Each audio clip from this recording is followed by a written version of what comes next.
Olá pessoas e bem-vindas de volta a essa série onde a gente está desenvolvendo uma Game Engine absolutamente do zero.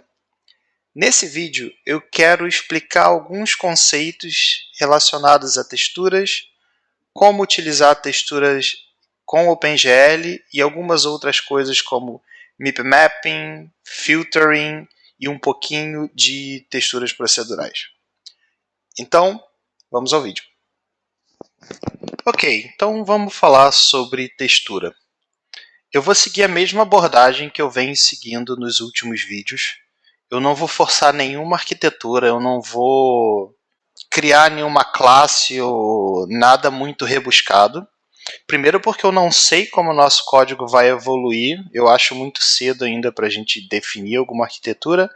E segundo porque além de estar programando essa engine, eu estou também explicando os conceitos por trás dela.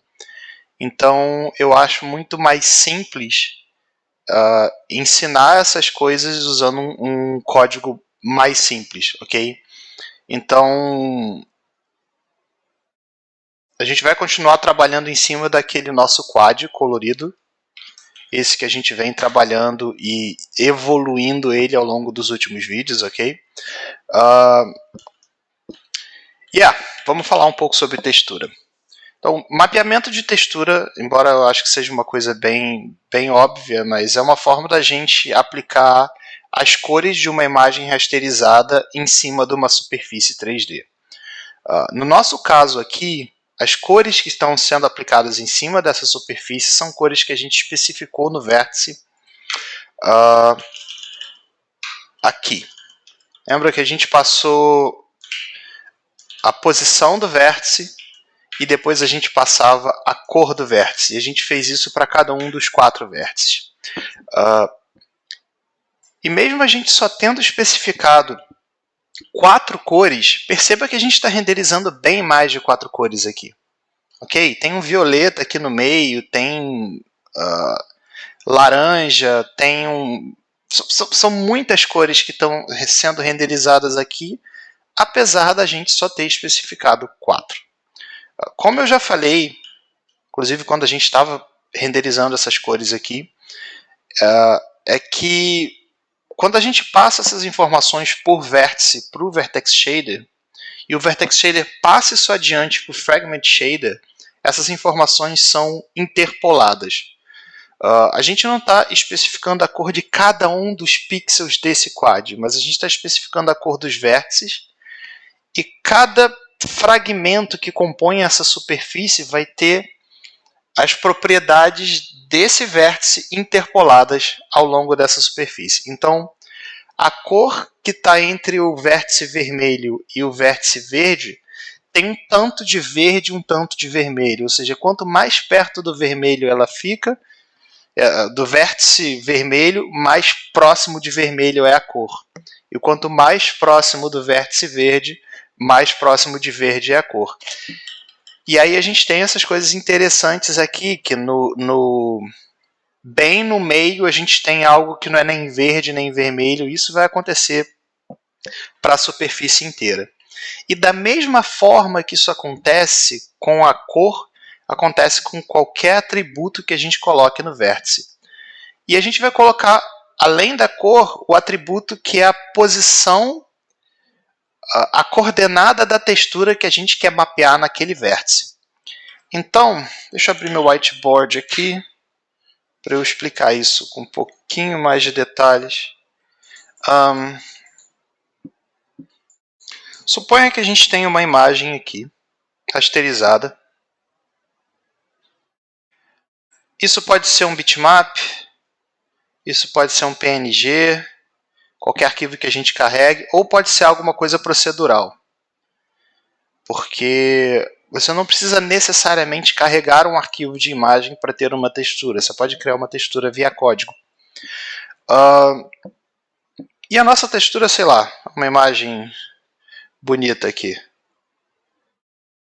fazer uma obra de arte davintica, se é que isso é uma palavra. Ok. Imagina que o nosso quad agora, eu queira mapear exatamente essa textura nesse quad.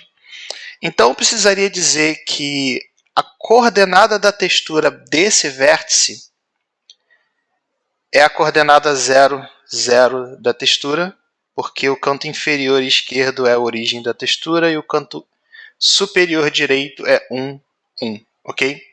Então essa informação seria 1, 1 para esse vértice, 1, 0 para esse vértice e 0, 1 para esse vértice. O que significa que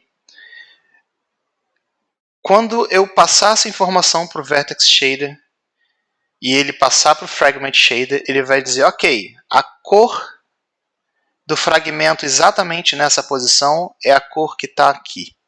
A cor que está exatamente nessa posição é a cor que está aqui. E as cores entre eles, ele vai interpolar e vai pegar as cores entre essas posições justamente como ele fez com a cor. Como a gente faz isso? Não é nada complicado. Primeiro a gente precisa fazer exatamente o que eu falei, que é botar essas coordenadas. Então, por exemplo, esse é o canto superior direito. Então a coordenada é 1.0, 1.0. Esse cara aqui é o canto inferior esquerdo, ele é 0.0 e 0.0.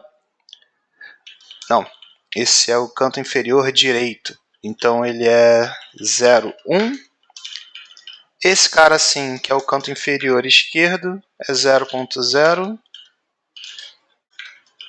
E esse cara que é o canto superior esquerdo, ele vai ser 0 de x e 1.0 de y. Na verdade eu estou usando x e y, mas quando a gente fala de textura, usualmente a gente usa u e v ou s e t em vez de x e y, ok? É só uma nomenclatura, é assim que você vai encontrar a maior parte da literatura, então vale a pena saber. Ok, o que a gente acabou de fazer aqui é aumentar o tamanho da informação dos nossos vértices. Eu preciso ser capaz de dizer para o OpenGL, olha, essa informação mudou, eu estou te mandando mais informações e eu tenho que mostrar para ele como interpretar essa informação.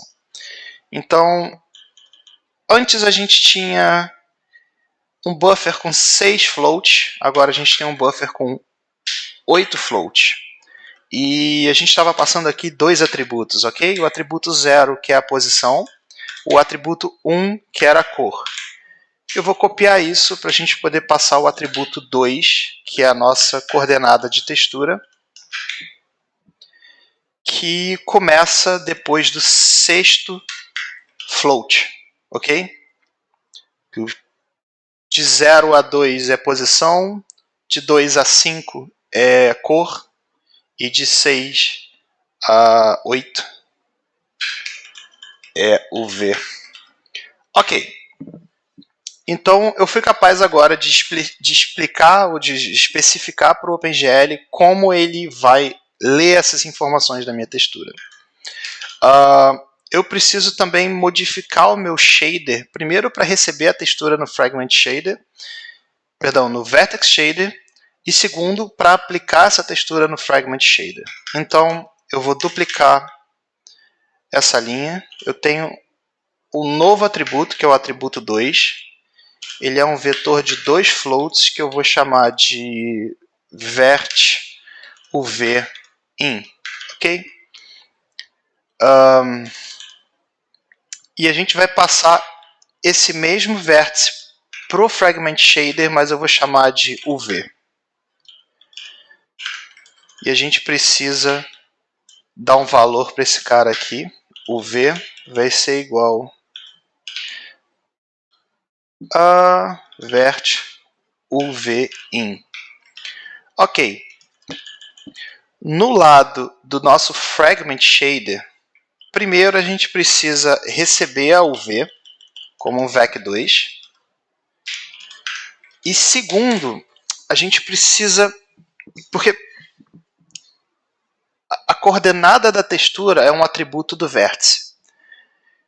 mas a textura em si que a gente está usando, não. Eu posso trocar a textura de um frame para o outro, eu posso trocar a textura. Eu posso ter múltiplas texturas sendo referenciadas no mesmo Fragment Shader. Então, a gente vai passar a textura para o shader da mesma forma que a gente passou a nossa matriz aqui, com um uniform. Eu poderia declarar esse uniform em qualquer um dos dois shaders. Eu vou declarar ele aqui no Fragment Shader, porque a gente só usa ele aqui. Uniform. O tipo de uniform para uma textura é Sampler 2D. E o nome dessa textura vai ser Main Text. É um bom nome. Textura principal. Como é que a gente faz o sampler da textura? Como é que eu vou lá e busco o texto específico na coordenada específica da textura e uso ela? Bom, antes a gente estava dizendo que a cor desse fragmento é a cor do vértice. Eu vou tirar isso e vou usar uma função do GLSL chamada Texture, que recebe dois parâmetros. O primeiro parâmetro é um sampler 2D, e a gente tem o nosso sampler 2D aqui, main text, e o segundo parâmetro é a coordenada dessa textura que a gente quer obter o texel. E eu vou passar o nosso UV. Isso é tudo que a gente precisa fazer no nosso shader para poder renderizar a textura, receber a textura e renderizar. Agora, a gente precisa usar a API do OpenGL para definir uma textura e passar os dados dessa textura para a GPU para ser usada no nosso rendering, ok? Vamos achar um ponto aqui, talvez uniform.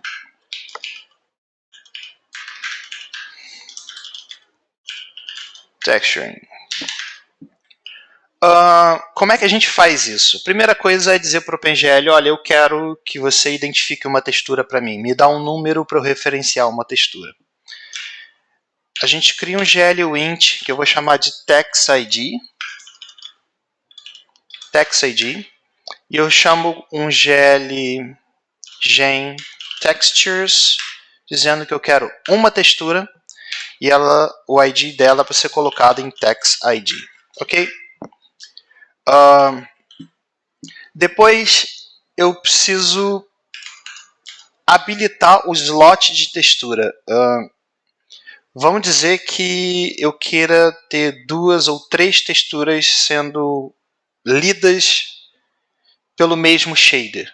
Então eu preciso habilitar os 3 primeiros slots de textura para o OpenGL ser capaz de ler a textura que está associada a esse slot. Como eu faço isso? Eu faço com GL Active Texture. Com GL Active Texture e eu passo uma constante que é GL Texture 0. Existem a constante GL Texture 1, 2, 3, 4. No nosso caso a gente só está usando a primeira, eu vou habilitar esse cara. Depois eu preciso dizer para o OpenGL, olha, usa a minha textura, essa textura que eu acabei de especificar, como a textura que você vai usar para renderizar. E a gente faz isso com GL bind texture, dizendo que o target GL texture 2D é a nossa text ID. Isso vai associar a textura que a gente acabou de criar ao target texture 2D que o OpenGL usa para texturizar as coisas. Agora a gente precisa de alguma forma dizer para o OpenGL, olha, a minha textura tem esses pixels, a minha textura tem esse tamanho, os meus pixels são representados dessa forma, para o OpenGL ser capaz de submeter esses dados da memória da nossa aplicação para a memória de vídeo. Eu dificilmente vou lembrar todos os parâmetros, porque essa função é meio grande, mas é a GL Text image 2D. Eu tenho um tempo de loading aqui até eu conseguir. OpenGL tem muito parâmetrozinho. Ok, GL Text Image 2D. Primeiro eu preciso dizer qual é o target.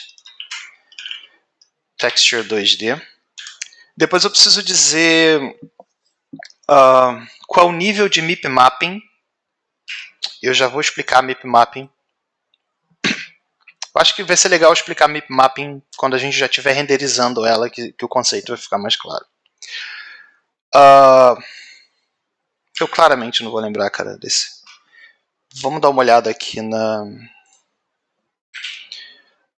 docs.gl.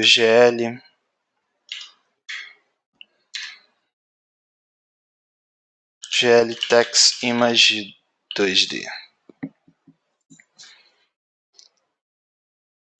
Formato interno, largura, altura, borda. Borda precisa ser 0. Tá, formato interno. É como a gente quer representar a textura na memória de vídeo. E eu vou dizer para ele, olha, RGB. São 3 canais de textura, vermelho, verde e azul, e era isso. Depois, largura. E eu vou criar uma constante aqui, const int text width.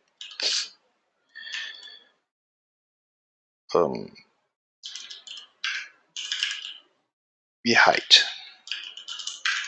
Vamos passar aqui a largura e a altura da nossa textura. Text height. Border. Tem que ser 0. Ok. Borda. Precisa ser 0. E aí... Ok. Agora ele precisa saber como os nossos pixels, como a informação da nossa textura está armazenada na memória da aplicação, do nosso lado aqui, não na memória de vídeo. Eu vou dizer que a gente está armazenando também como GL RGB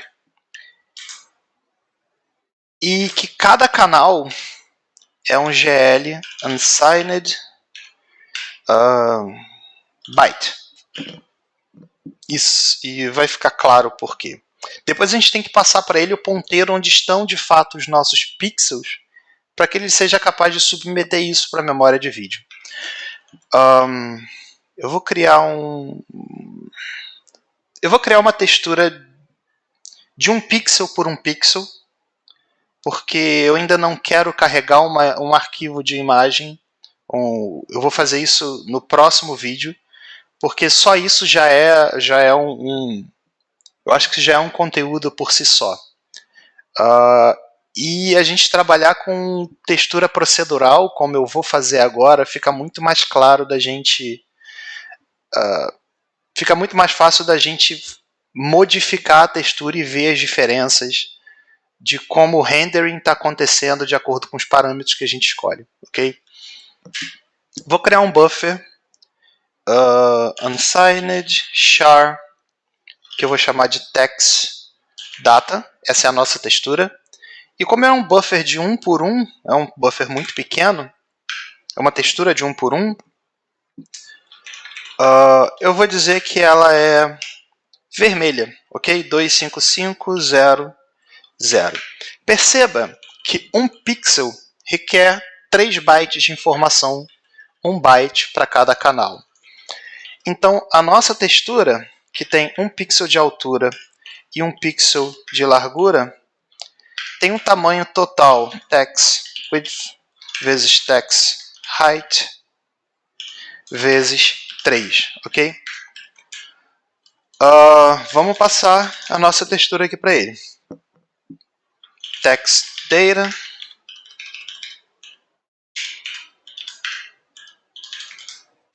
Vamos compilar isso. Alguns erros. Eu esqueci de uma coisa. GL generate MIP map. Não lembro. generate map. Eu só preciso passar o target, ok.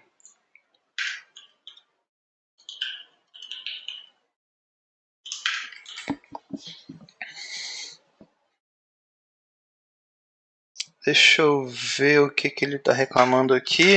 Vamos compilar esse cara.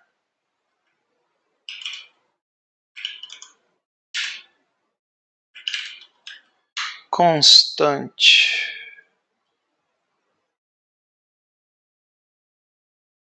Ok.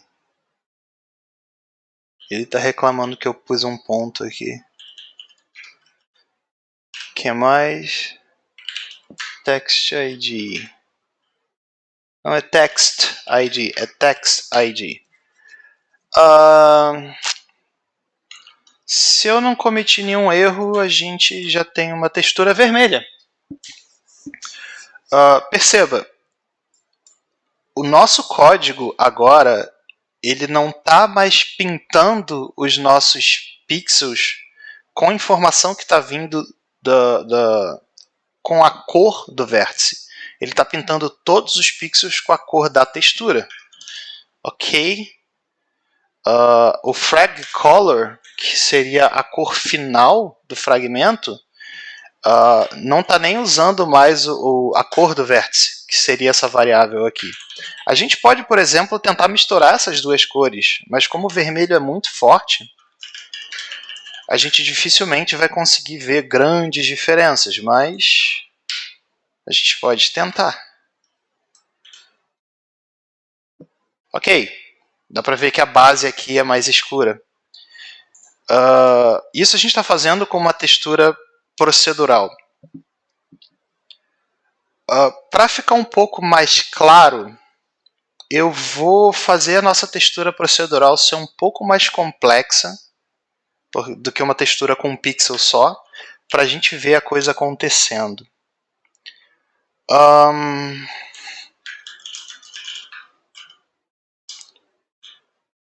Ok. Deixa eu jogar esse cara para cá, para eu poder ver duas partes do código ao mesmo tempo. Tá. A gente tem o tamanho da textura, elas são iguais. A gente vai fazer uma textura de 512 por 512. Aliás, para eu garantir que eles sejam iguais. Beleza. Eu vou fazer uma textura que seja xadrez, ok? Preto, branco, preto, branco, preto, branco, ou branco e alguma escala de cinza, para a gente poder ver algumas coisas e eu poder explicar filtering e mip mapping, ok? Vamos criar nossa textura aqui.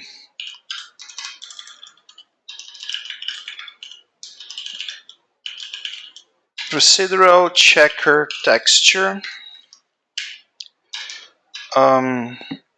Se eu quero dividir a minha textura em vários quadrados, const int square count, quantos quadrados eu vou ter? Vamos botar 8 quadrados. Const int square size. O tamanho de cada quadrado é basicamente text width, a largura inteira da textura dividido pelo número de quadrados que eu tenho, certo? Text count. E aí eu tenho o tamanho de cada quadrado. Beleza, vamos fazer um loop. Esqueci de uma coisa. Essa textura vai ficar grande demais para a gente usar ela na stack. Eu vou ter que alocar memória nela. Então, esse cara agora é um ponteiro. É igual a new. Ok. É só para teste, esse código vai ser descartado. Eu estou usando ele mais para explicar os conceitos e a gente criar uma textura aqui procedural do que... Esse código vai ser descartado, não se preocupem.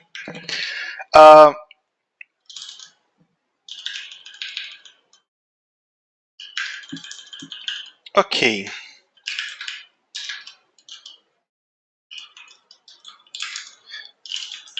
text width. Eu vou usar a largura nos dois loops, porque a gente sabe que a textura a princípio é quadrada. Precisa ser quadrada. Esse cara vai ser J. Ok. Como é que eu vou fazer isso? Eu preciso...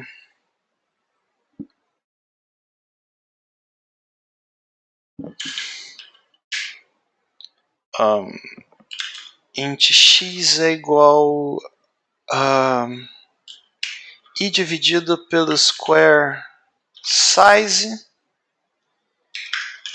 e y é o j. E aí eu sei, em termos de quadrados, se eu estou no quadrado, eu dou uma coordenada em linha e coluna para os quadrados inteiros e não para o pixel agora. E aí, eu posso saber, por exemplo, o número do quadrado, alguma coisa assim. O que eu estou fazendo aqui? Eu estou fazendo uma textura que seja um xadrez, ok? Algo assim.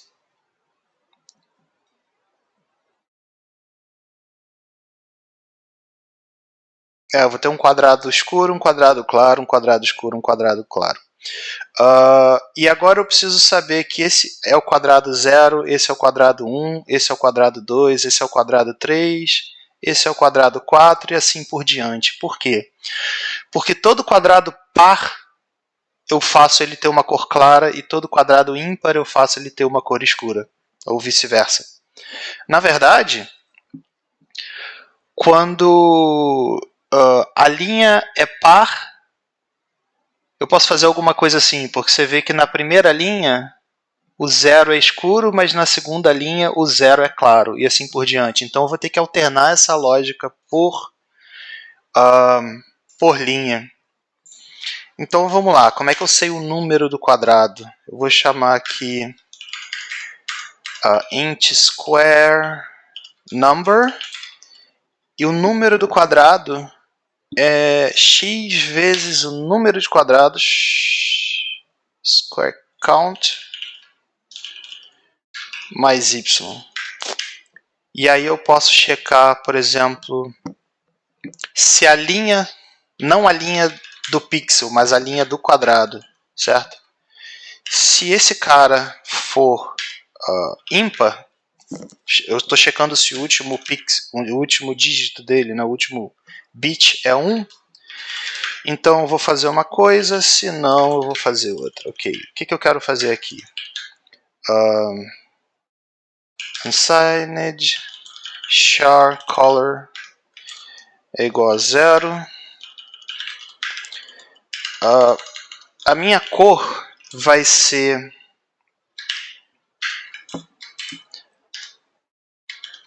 a 0x. Vou pegar uma cor que não seja completamente branca nem completamente preta. Vai 0x a 0x55. E aí a gente muda aqui 55 a. Qual é a condição? A condição é se o número do quadrado, square number,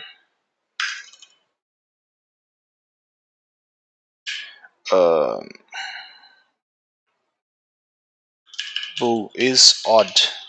Se é ímpar, square num, se o último dígito, eu checo aqui se is odd, e is odd. Então, eu sei a cor que eu vou usar de acordo com o quadrado que eu estou e de acordo com a linha. Eu só preciso agora pintar os pixels. Eu vou criar um ponteiro para esse buffer chamado unsigned char pixel é igual a text data, e eu vou dizer que o conteúdo de text data mais, porque eu preciso andar com esse ponteiro para frente, é igual a color, e são 3 canais, as 3 cores são iguais. Ok? Eu estou usando a mesma cor para os 3 canais em cada pixel. Isso garante que a gente vai ter alguma coisa em escala de cinza, porque se você dá a mesma cor para os 3 canais, você vai ser... Você não tem um valor maior em nenhum dos 3 canais, certo? Você não pode ser nem mais verde, nem mais vermelho e nem mais azul. Então, se você está usando o mesmo em todos esses casos, a gente tem certeza que é alguma coisa em escala de cinza. Ok. Text count, square count. Square count. O que mais? New unsigned. Char. Inclusive, depois que eu gerar o MIP map, eu posso deletar esse buffer. Delete.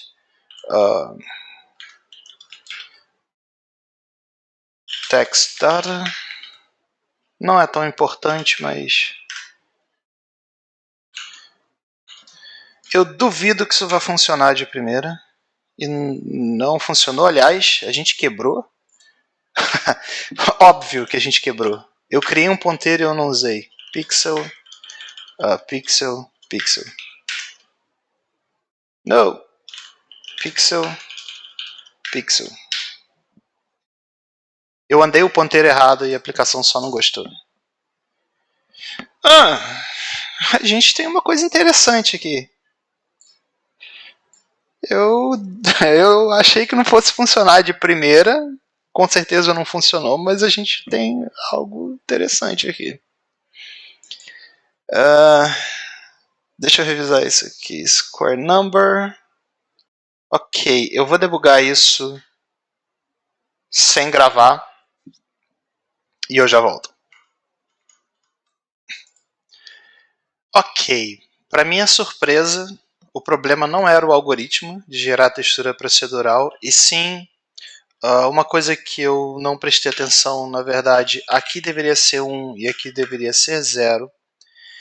E aqui eu devia especificar que a gente está usando não 3, mas 2 floats como coordenada da UV. E a gente tem a nossa textura procedural funcionando. No próximo vídeo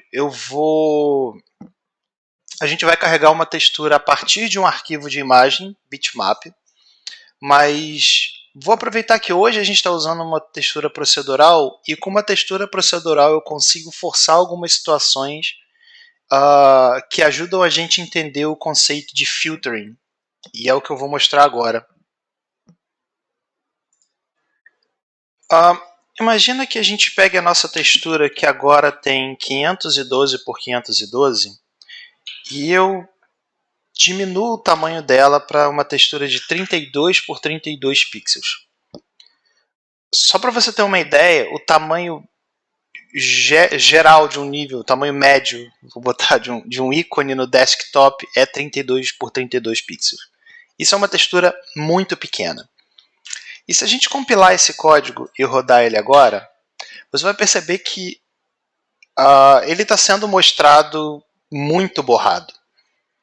Isso porque o que o OpenGL está tentando fazer agora é pegar uma imagem de 32 por 32 pixels e obter o sampler, os textos dessa textura, para uma coisa muito maior. A gente tem que renderizar uma imagem muito maior, isso aqui definitivamente tem muito mais do que 32 por 32, e aí a gente tem esse resultado borrado. A gente tem como instruir o OpenGL como ele deveria tentar fazer esse upscaling.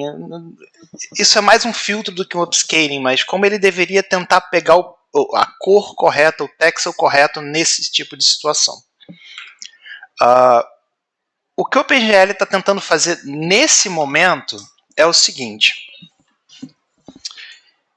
A nossa textura, imagina que isso aqui é um zoom da nossa textura. e a gente tem 4 pixels aqui, ok? Quando a gente vai fazer o mapeamento da textura, isso é independente de resolução. A gente não passa para o OpenGL, eu quero o pixel na linha tal e na coluna tal.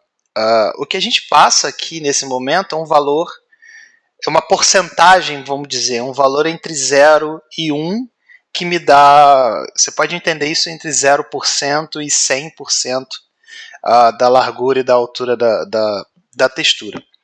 Então a gente acaba caindo em situações onde essa coordenada vai me dar alguma coisa assim, ok? A gente tem, isso é um pixel, isso é um pixel, isso é um pixel e isso é um pixel. Aí a nossa coordenada caiu aqui no cantinho. E o que o OpenGL está fazendo aqui? A gente tem algumas alternativas, uma delas é uma interpolação linear entre a cor desses pixels, entre A, B, C e D. Então, o resultado que o OpenGL vai nos dar aqui é uma cor entre A, B, C e D interpolada, ok? Não vai ser necessariamente nenhuma dessas cores, mas vai ser uma cor próximo, uma cor interpolada entre os vizinhos dele, né, entre os pixels vizinhos. E a segunda alternativa é ele pegar o nearest, que é qual é o pixel que tem o centro mais próximo da posição que eu acabei de passar. Nesse caso seria o A, ok? Tem alguns casos de borda, eu tenho que ver na documentação o que acontece se cair aqui, por exemplo. Mas tem esse trade-off que a gente tem que considerar. E eu vou mostrar isso aqui funcionando no código. Lembra que o nosso programa está assim, né? Borrado. Isso porque o que o OpenGL está tentando fazer nesse momento é o filtro linear. Eu vou falar para ele pegar o nearest, pegar o pixel que tem o centro mais próximo da coordenada que ele recebeu.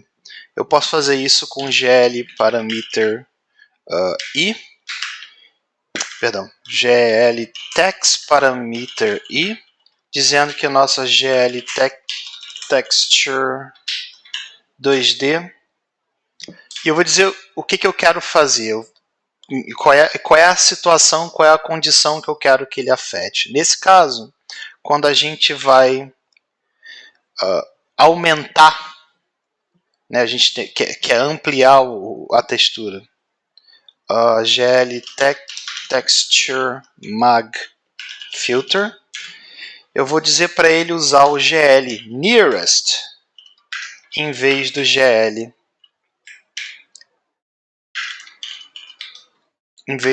linear. E você vai perceber que mesmo com uma textura de 32 por 32, nesse caso ele faz a coisa certa. Ok? Mesmo que eu escale bastante essa imagem, ele faz a coisa certa, porque a gente está dizendo para ele, cara, encontra o texel com o centro mais próximo da coordenada que eu estou te dando. Existe também a situação oposta, que é quando eu tenho uma situação onde eu tenho uma textura com uma resolução muito alta, e aqui na nossa tela, considere que isso aqui é a nossa tela, a gente tem um objeto muito pequenininho, ok? E uma textura muito detalhada.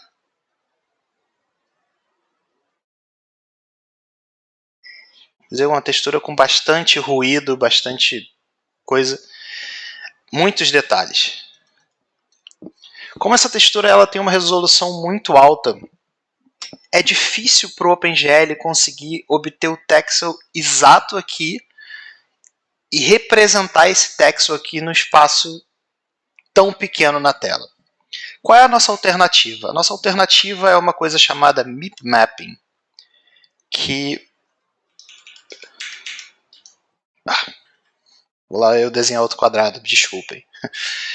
MIP Mapping OpenGL já faz isso pra gente. Quando a gente pede para ele gerar MIP Mapping, que foi o que a gente fez no código, aqui no Generate MIP Mapping, o que ele faz é pegar a nossa textura e gerar uma segunda textura com a metade das dimensões da primeira. E depois ele gera uma terceira textura com a metade das dimensões da segunda e uma quarta com a metade das dimensões da terceira e assim por diante. Eu não sei dizer quantos níveis de MIP Mapping ele gera. Eu nunca tive que trabalhar muito no sentido de forçar um máximo de MIP Mapping. Até hoje, quando eu usei o padrão, eu nunca tive que fazer nada que fugisse esse padrão. Bom, nesse caso específico aqui, que a gente está renderizando uma coisa muito pequenininha, o que o OpenGL faria é tentar encontrar o MIP Mapping mais adequado para essa situação. Nesse caso, ele provavelmente pegaria esse aqui, visualmente, né, o que mais se parece, e ele tentaria fazer o sampler dessa textura para cá, em vez de tentar fazer das maiores. Vamos ver isso funcionando no código. Vamos mudar o nosso algoritmo aqui para gerar uma textura bem maior, de 1024 por 1024 e com bem mais ruído. Em vez de 8 quadradinhos em cada direção, eu vou botar 64 quadradinhos em cada direção. E a gente vai parar de multiplicar também pela cor do vértice.